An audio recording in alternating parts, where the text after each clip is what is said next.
Assalamualaikum warahmatullahi wabarakatuh. Nama saya Arga Suryadi Praja, saya dari program studi manajemen Universitas Nusa Putra. Saya di sini akan membahas sedikit mengenai materi analisa fundamental, tugas teori portfolio dan analisis investasi. Analisis fundamental adalah suatu analisa yang mempelajari hal-hal yang berhubungan dengan kondisi keuangan suatu perusahaan dengan tujuan untuk mengetahui sifat-sifat dasar dan karakteristik operasional dari perusahaan publik.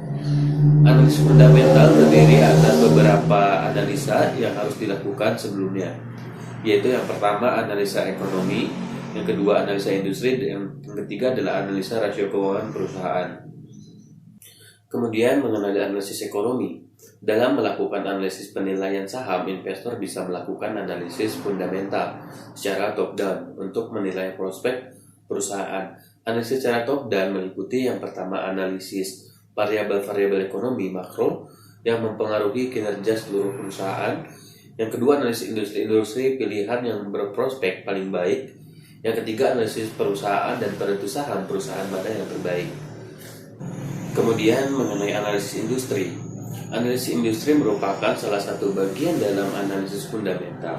Analisis industri biasanya dilakukan setelah kita melakukan analisis ekonomi. Dan analisis industri merupakan tahap penting yang perlu dilakukan investor, baik untuk meminimalkan risiko maupun untuk mengidentifikasi industri yang mempunyai prospek yang menguntungkan. Dalam analisis industri, investor mencoba membandingkan kinerja dari berbagai industri untuk mengetahui jenis industri apa saja yang memberikan prospek paling menjanjikan ataupun sebaliknya. Untuk menilai suatu industri ada dua langkah yang perlu dilakukan. Yang pertama estimasi earning per share atau EPS yang diharapkan dari suatu industri. Yang kedua estimasi price earning ratio atau PE yang diharapkan atau disebut juga sebagai expected earning multiplier industri. Dan kemudian untuk yang terakhir ada analisis perusahaan. Analisis perusahaan diarahkan untuk mengetahui apakah saham suatu perusahaan layak dijadikan pilihan investasi. Hasil analisis perusahaan harus bisa memberikan gambaran tentang nilai perusahaan, karakteristik internal, kualitas, dan kinerja manajemen, serta prospek perusahaan di masa datang. Kemudian dua komponen earning per share atau EPS atau price earning ratio diutamakan dalam analisis perusahaan karena tiga alasan.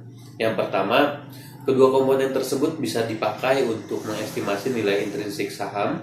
Yang kedua, dividen yang dibayarkan perusahaan pada dasarnya dibayarkan dari earning.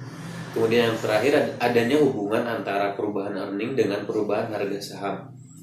Mungkin hanya itu yang dapat saya sampaikan, kurang lebihnya mohon dimaafkan. Wabillahi taufiq wal hidayah. Wassalamualaikum warahmatullahi wabarakatuh.